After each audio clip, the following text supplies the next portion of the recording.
Welcome to the Drunk Dietitians podcast, co-hosted by your favorite tipsy registered dietitians, yours truly, Sammy Previtt, co-owner of Dietitians of Palm Valley, and Jenna Warner, owner of Happy, Strong, Healthy. Us dietitian besties can't stand diet culture bullshit and love keeping it real. Our mission is for all humans to believe that they are made for so much more than chasing a smaller body. We are also here to share with you that food can be fun and pleasurable again. Although we're medical professionals, we are human too. We are not afraid to share our deepest secrets and how years of our lives were taken by diet culture. We started this podcast so no human has to feel alone in their journey towards food freedom. So grab your favorite cocktail and join us for our favorite casual happy hour and expect to laugh, cry, learn, and grow. Cheers.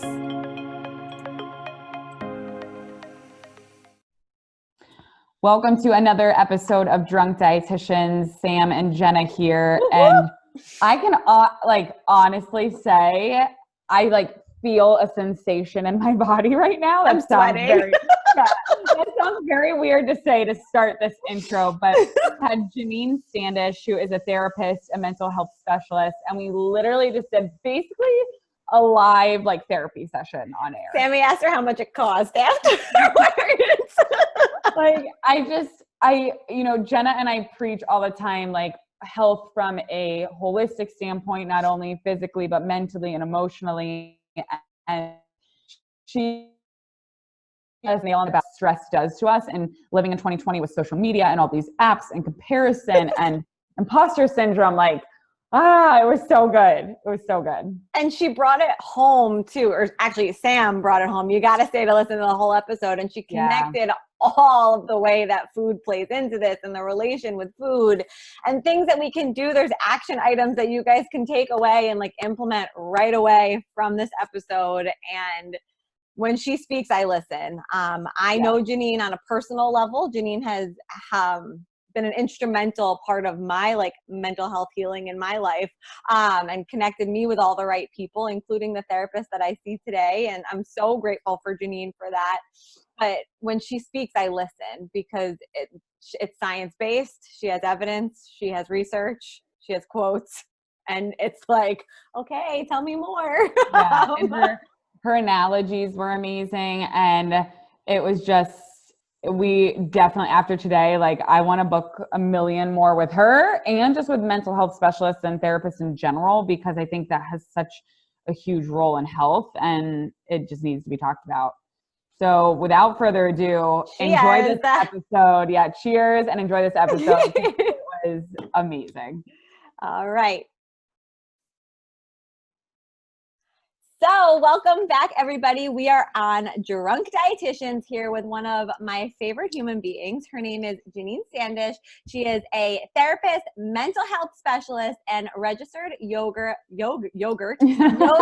teacher for children, and also getting her certification to teach adults as well.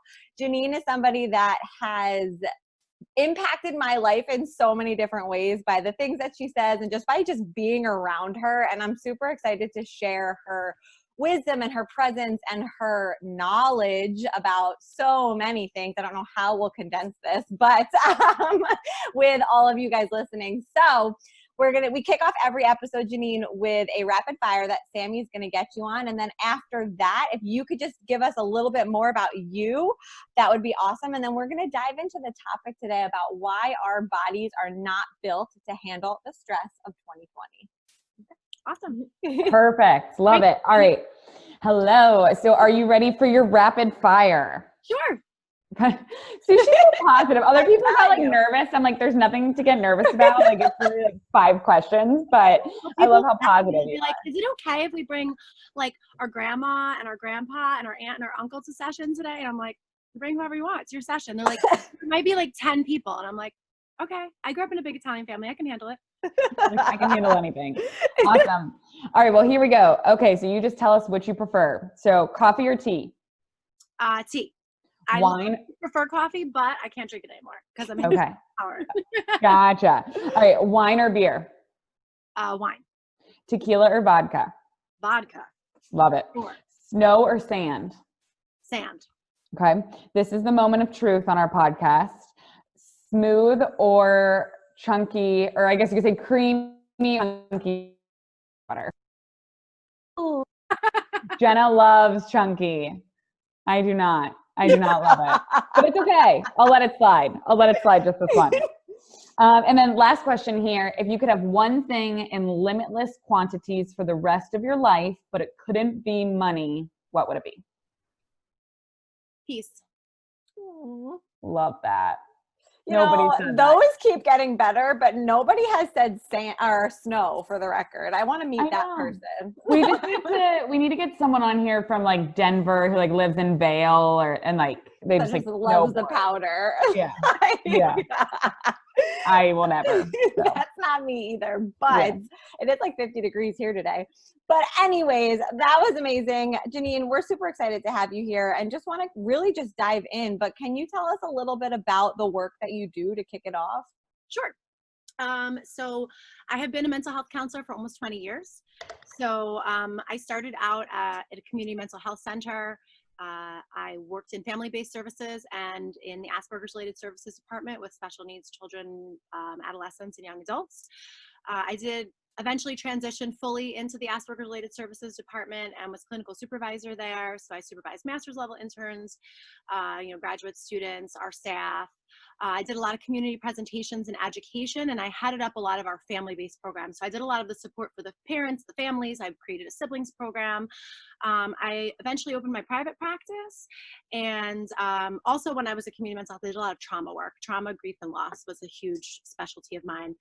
And so when I opened my private practice, I worked in both locations. And now I've been solely in private practice, I think, for the last 4 years. And I'd say my practice has really shifted. I don't work with a lot of special needs individuals anymore. I do a lot of grief and loss. I do a lot of trauma.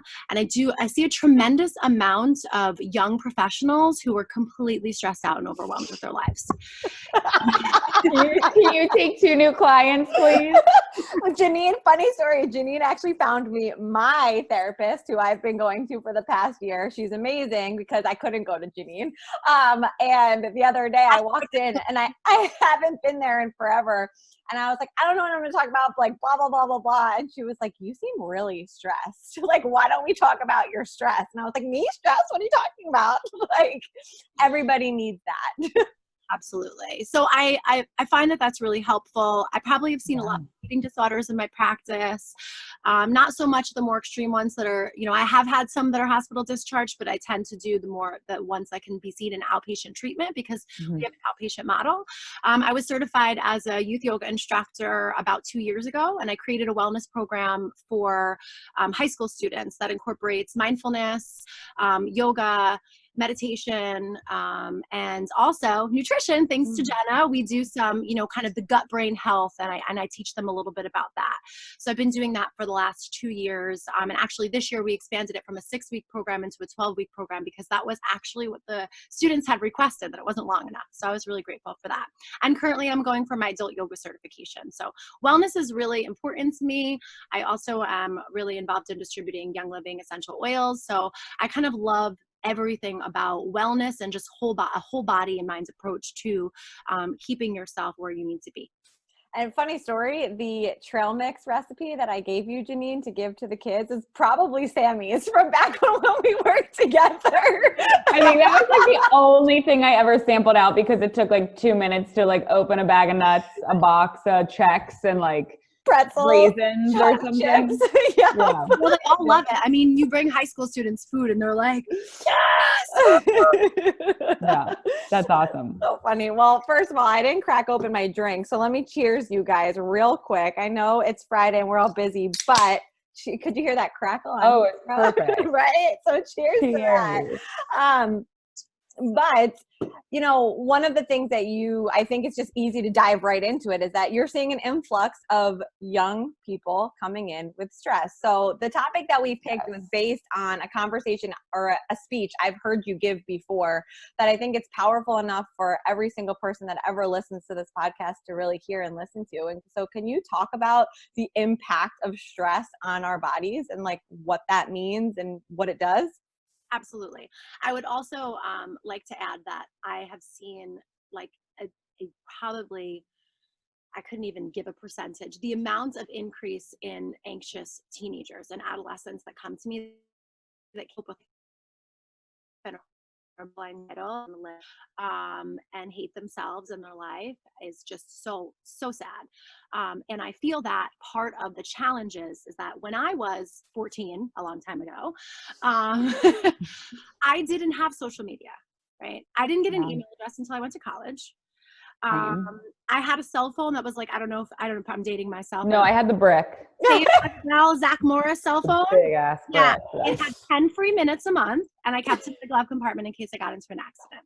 So I didn't have to deal. If my friends went out without me, I had no idea. You know, if so-and-so looked adorable in her dress, I had no idea. We took, 24 pictures on a camera, and we had to wait until they were developed. And so I miss those days. Me too.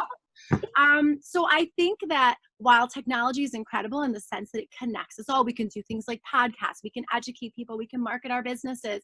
My clients can get a hold of me, in the snap of a finger, they just send me a text message.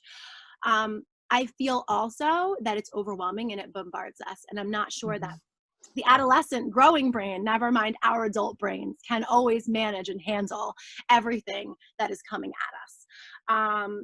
So there are a lot of emotional experiences that come up when we go on social media and things like that. And so I always talk to my students and my clients about that. Like, who are you following that's not working for you? Delete them now.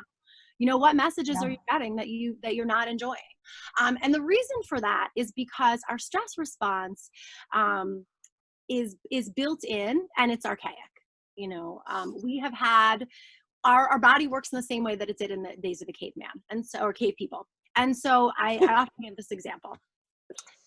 Imagine you're a cave person and you're walking out of your cave and you see a lion. What happens? My heart's fluttering now. That response is triggered. Well, so what happens? You go into fight or flight. Those are your two choices, right? You can physically take the animal down and hopefully eat it for dinner, or you can run and hopefully outrun the lion. The challenge is, let me ask you ladies, how often when you're struggling in 2020, can you fight your way out of the situation or run out of the building or your house or your work? You can't, right? So the challenge is that we're left frozen. We freeze. That's the third option, is that we freeze. We get, back then we would get eaten by the lion, right? But we don't get eaten by the lion now because we don't have threats like lions. The things that create stress for us, like anything, it could be an exam, a presentation, whatever it might be, the same response happens in our body.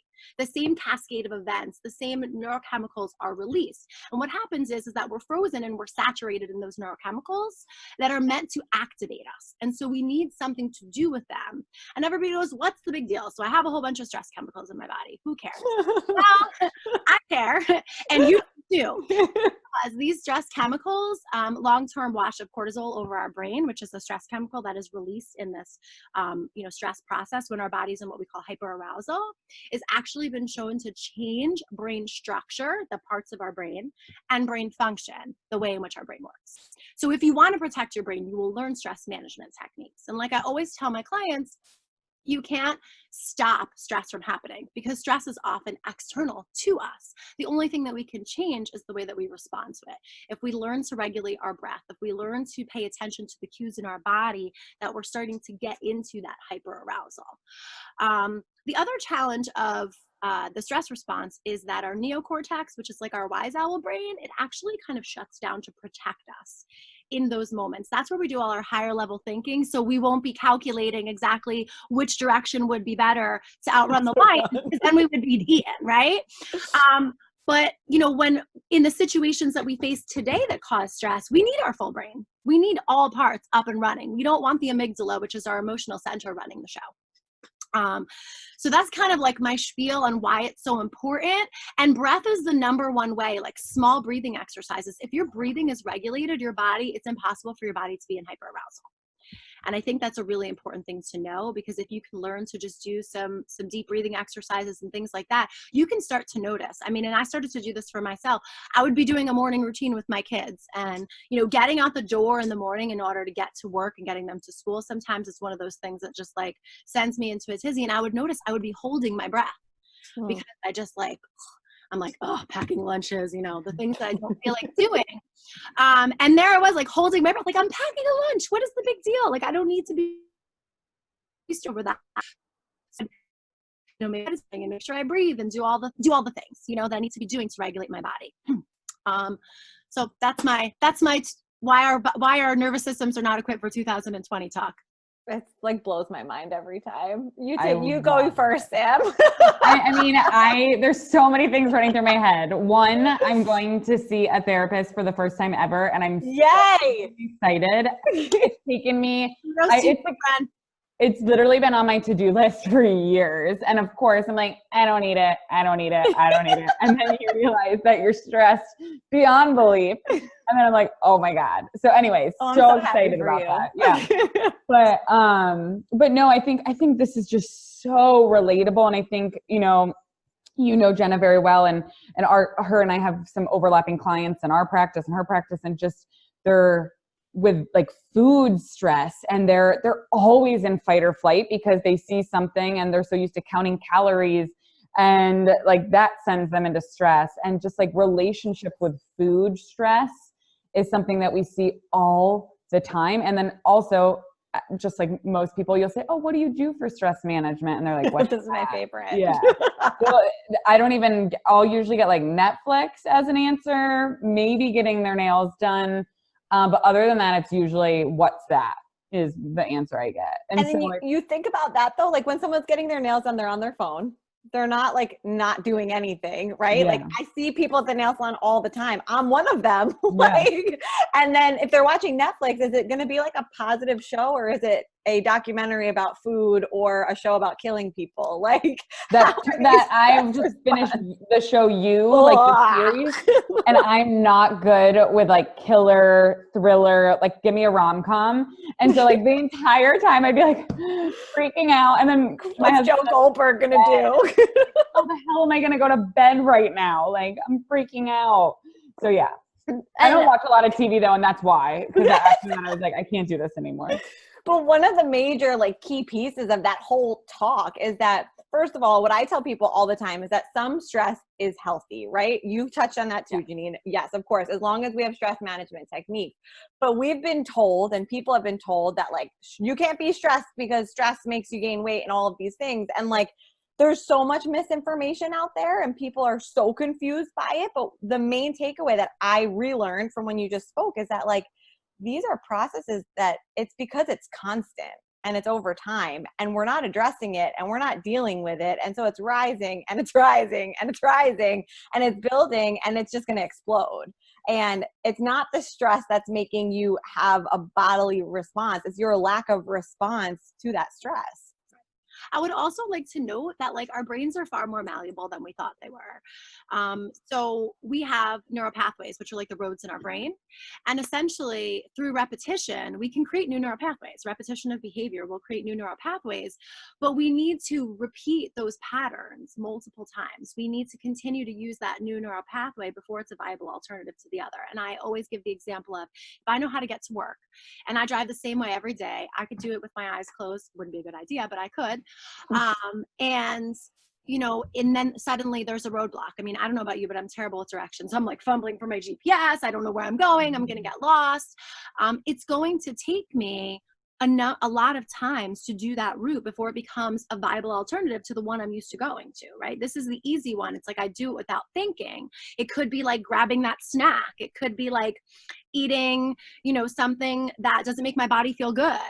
But if I start to engage in these behaviors that I know they make me feel good, I'm listening to my body, I'm eating things that are going to fuel me and make my brain work and help me to function.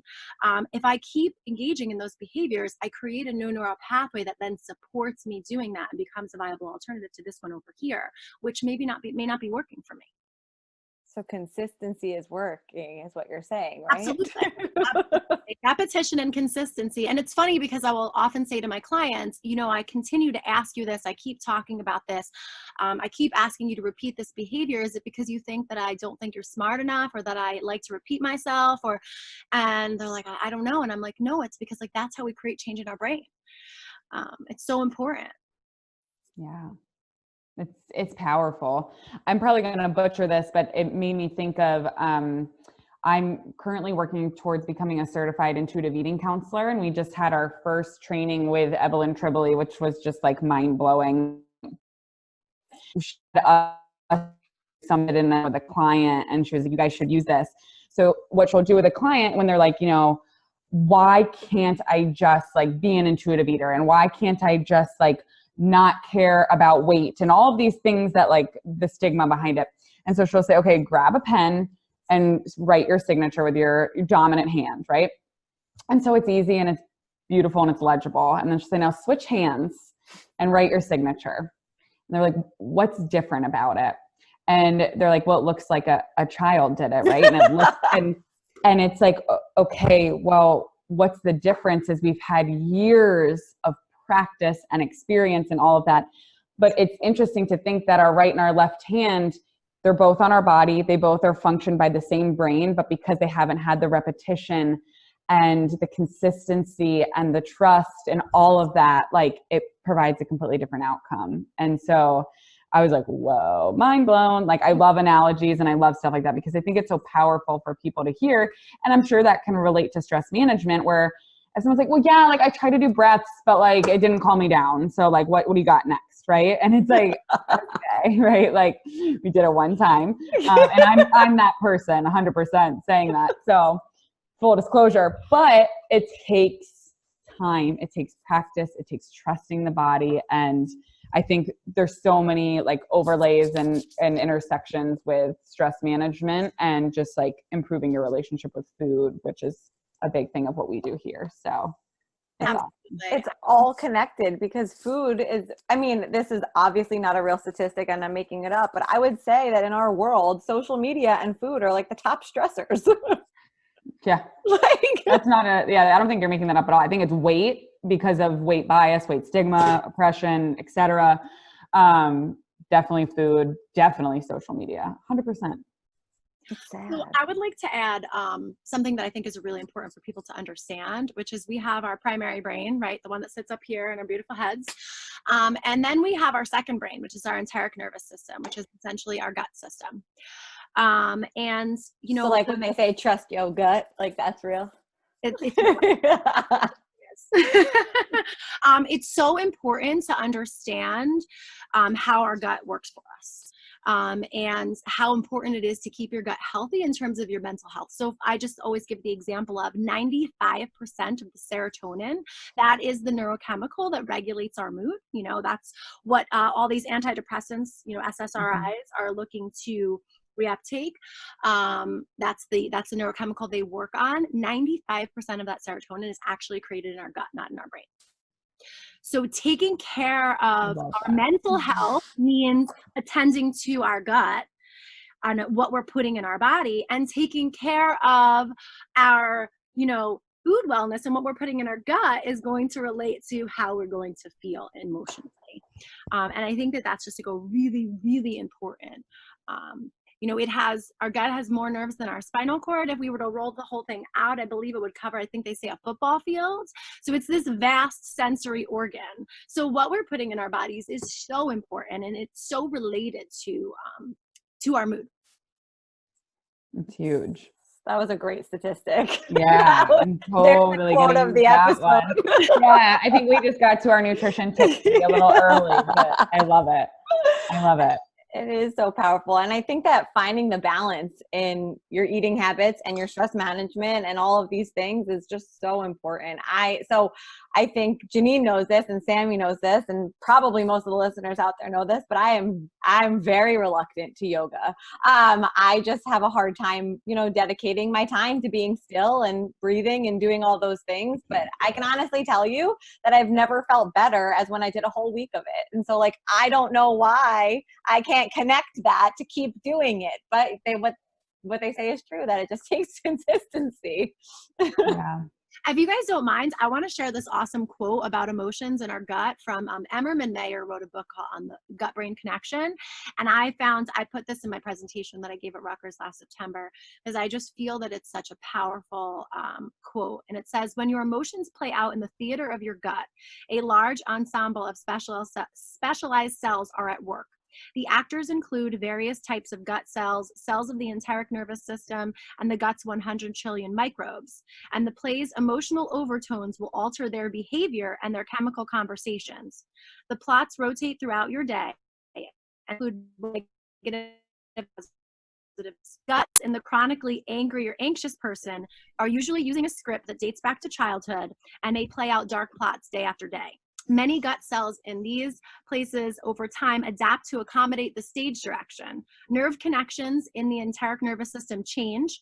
The sensory in the gut become more sensitive, the sensory receptors. The gut serotonin producing machinery shifts into higher gear, and even the gut microbes may become more aggressive. One would expect that changing the playbook of the brain to more positive stories with the goal of altering gut reactions and thereby reversing the cellular changes in the gut might be more promising. So I just think it's so interesting to think about. There's this whole play going on about our emotions in our bellies. And just thinking about that to me is it's really mind blowing. It absolutely is. And I think something else that you said, I don't know why it stuck with me, and I want to kind of ask more about that, but I think how you had said when we're in a stressful, when have a lot of cortisol, we're acting with our emotion more, right? Was it? And we call it hyperarousal.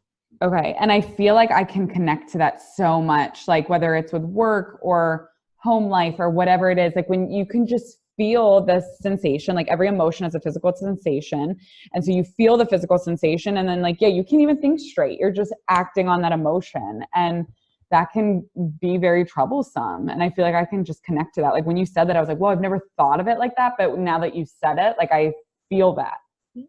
And remember, your body is literally jacked up to either run or fight physically. Yeah. That's what your body is prepared for. But instead, you're sitting in a business meeting, or you're talking to your spouse, or you're trying to negotiate with your child, or do presentation. You're doing the regular day things, except your body is prepared to fight or run. And that's why you are some people say I feel so uncomfortable in my own skin, and I'm sweating, and I'm hot, my stomach hurts, and my heart is pounding. And it's yeah, you're ready to do some serious physical work, which is also why physical activity is so important, because it actually burns off. Those are the two ways that we can do it: meditation and relaxation, and exercise. Physical activity will actually burn off these neurochemicals in the same way that fighting or running would. So let me ask you something on that vein though. When people have a poor relationship with fitness, which is something that I've had, and we start using that excuse of oh, I'm just going to work it off. Do you have any insight on that? How that connection can be? Absolutely. This is my therapy session right now. Same. I'm tell me more.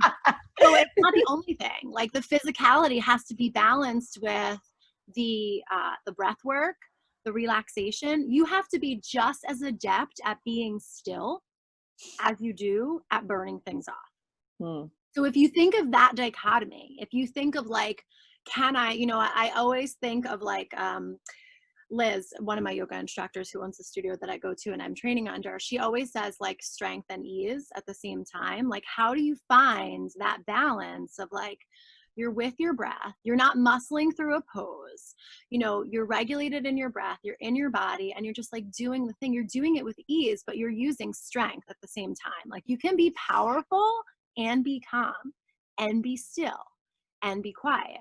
I know this because I was and still am in many ways an incredibly intense person.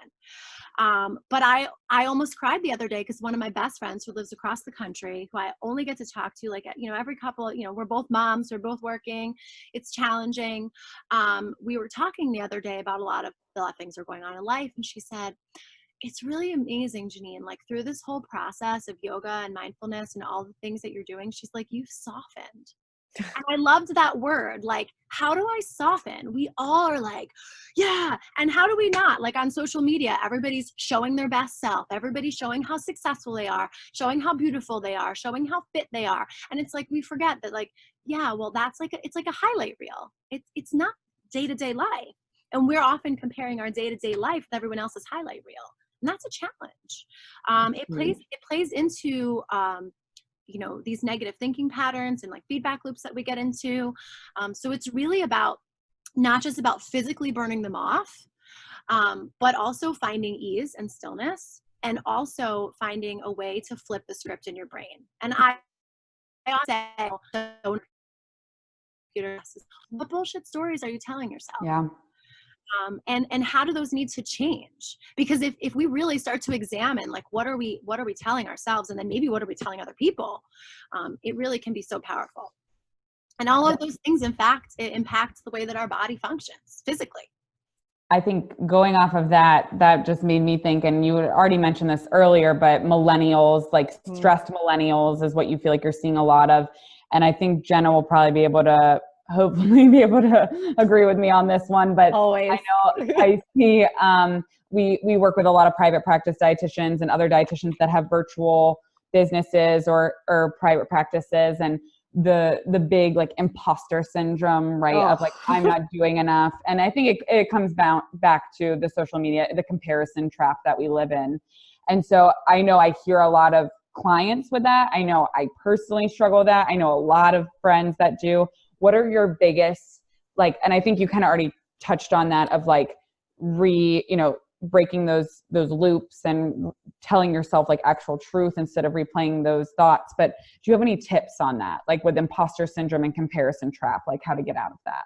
Absolutely. So I think you really have to have a clear-cut idea of who you are and what you want out of life, not what everybody else's goals are. Like, what do you want? Like, what's your message? What are you trying to impart upon people? I think that's so important, because I think we get stuck in what everybody else is doing, and we're not focused on like, what do we actually want to accomplish?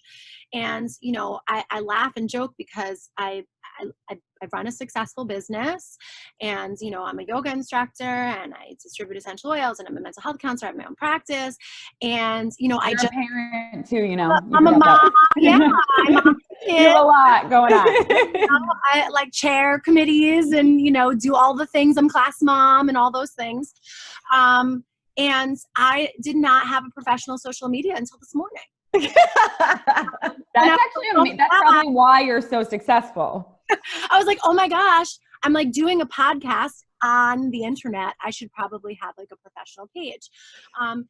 And I think I've been hesitant to do that because like, I don't want to do all the comparisons, but then I realized like, that's not serving me either, because they're there anyway. We're going to consistently compare ourselves. So here's what I would suggest. You need to have a solid mindfulness meditation practice that you ground yourself. How many minutes? Like, give me like a number. Where does someone start? Do like headspace.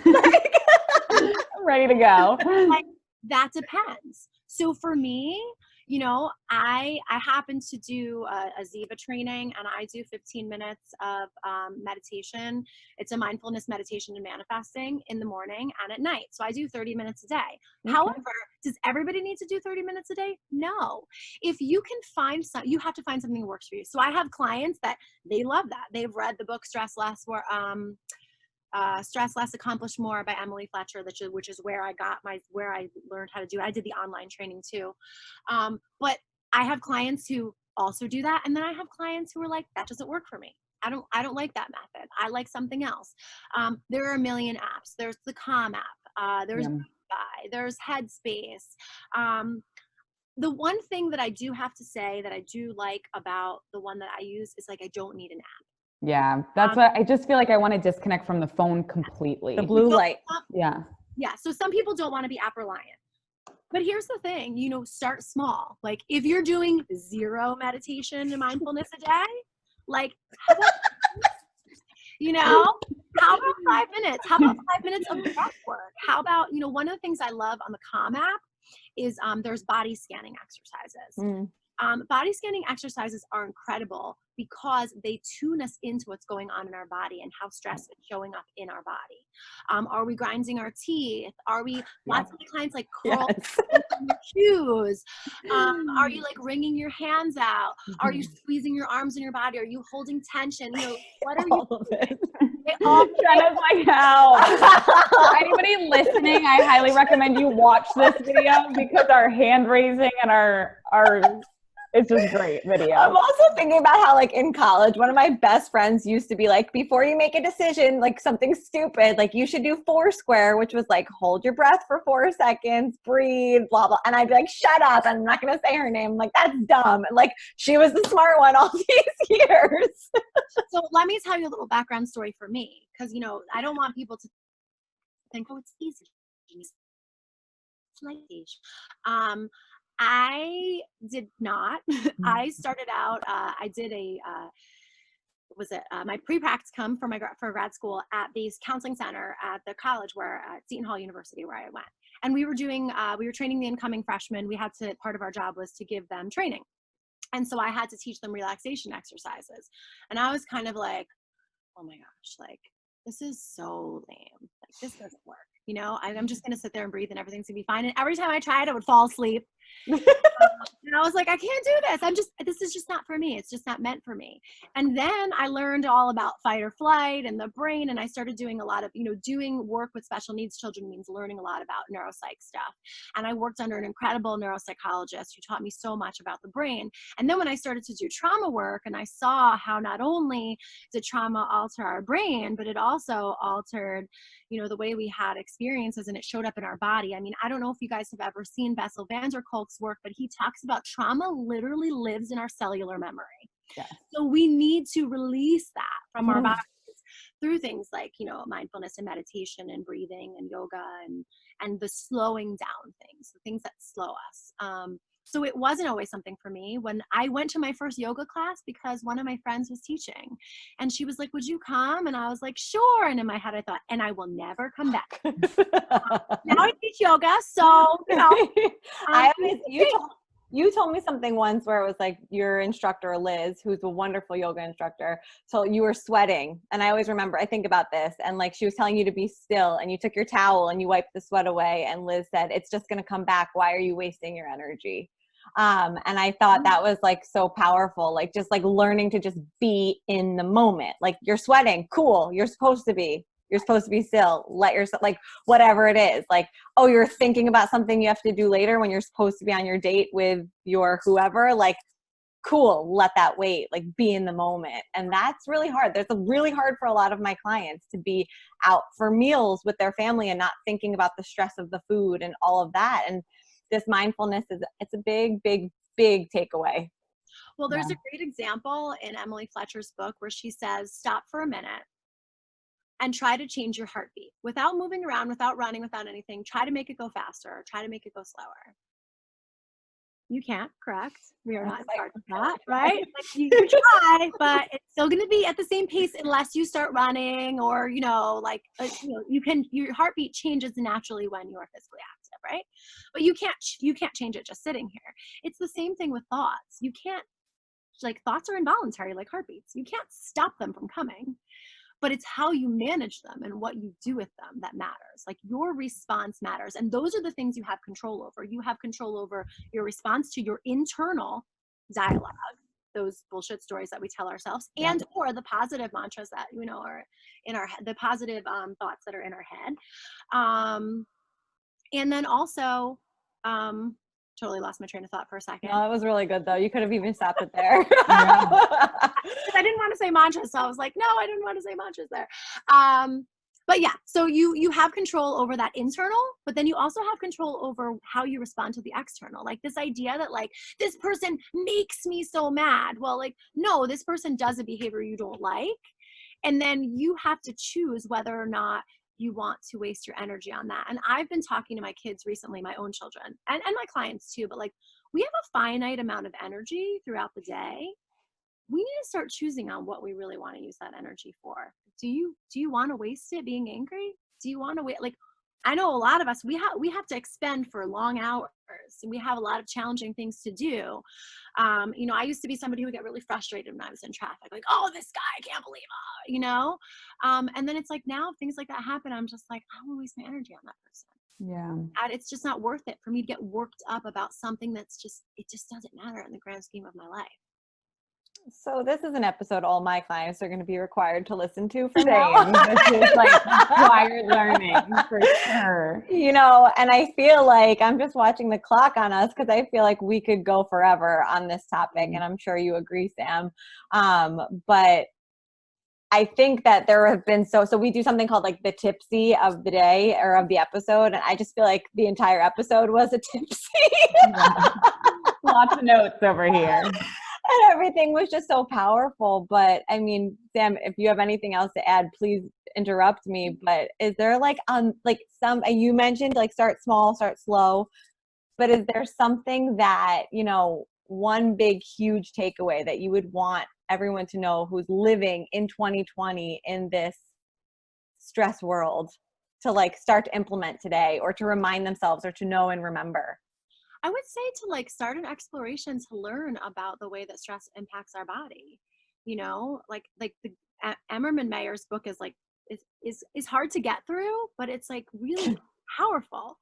It's a really powerful book. Or like find a mental health professional or someone or an RD who understands those conceptually and can share them with you. Like, know that, I mean, and I think this is something that's really interesting. You know, we talked about your regular brain and your second brain being your enteric nervous system, what runs your gut, you know, your enteric nervous system runs your gut system. So what happens is like, it can function independently without your brain. Like it does what it needs to do with the food and with your mood and all of those things. But when you're stressed, just like when there's a natural disaster, he gives this example, and the federal government starts to control the state municipalities, and it's like, nope, you can't do that. They shut them down, and like federal government's now in charge of everything. So there's like some kind of natural disaster. The same thing happens in our body when we go into hyperarousal, is the brain goes, that's it, and it takes all the power from the enteric nervous system away, which is why we experience gastrointestinal distress when you know, when we're stressed out, right? Because it literally shuts it down. It goes, nope, I'm taking your power. It's like I'm pulling the plug. I'm taking your power away. And when we are having emotions, the enteric nervous system makes the necessary changes to our gut microbiota. Like the little microbes that live in our gut get changed by our emotion. Like I think just understanding how powerful that is so important.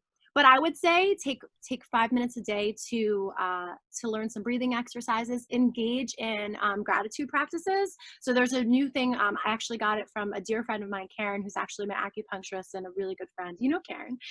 And she gave me the 1-minute gratitude journal. You can get it on Amazon. It's great because it's already set up. It has like the date and it says like what I'm grateful for. And I try to do that every single day. Shifting your brain towards gratitude has actually been shown to start to spark changes in neurochemistry. The actual shift of just thinking about it, not doing anything about it, just thinking about it. So I would say breath, gratitude practices. And then if you want to go deeper, learning more about, you know, the mind-gut connection. It's amazing. It's awesome. I love it so much. And I think it's important too, and I just want to make sure that, you know, people listening hear this, is that there is like nutrition does amazing things for our gut, right? And the brain and that connection. But tell me if I'm hearing you correctly. If someone has a poor relationship with food and food stresses them out beyond belief, or the relationship Bring with it food, home, Sam. right? It's just like so poor. It doesn't, like, it's not that it doesn't matter what you eat, but we have to address that relationship with food, because if you're just in this binge and restrict mode and just all or nothing black and white diet culture, and so stressed, like how could we truly work on our stress if our relationship with food is so poor. And we eat every day. Yeah. Right. And we need it to survive. We need our brain to work. Like we need food, and it absolutely, like if you are so stressed out about food, it just essentially doesn't matter what you're putting in your body, because your entire nervous system's going to shut down your gut. So yeah. That's why everyone has the runs or constipation. Just kidding. But seriously. No, that was so good. That was like the perfect way to bring this all together. And which is why, again, every client, past, future, or present, you will be listening to this episode. This is getting sent out immediately before release. But no, thank you so much, Janine, for everything. I think this is we need many, many more Janines, and yourself. We will definitely be bringing you back on, but I think more mental health specialists, because this is so important and it's not talked about enough. It's so relevant. It's so, so important. So for anyone that's listening, what is the best way that they can get in contact with you or that they can reach you? So you might notice that at times, like Jenna will tag me on my personal Instagram or Facebook, and because of the nature of my work, we're not allowed to accept anybody who we're not like directly connected to, like family and friends. Gotcha. But I just recently, like I said earlier, I created an Instagram handle this morning. I'm happy, where I can kind of incorporate all the wellness practices that I do.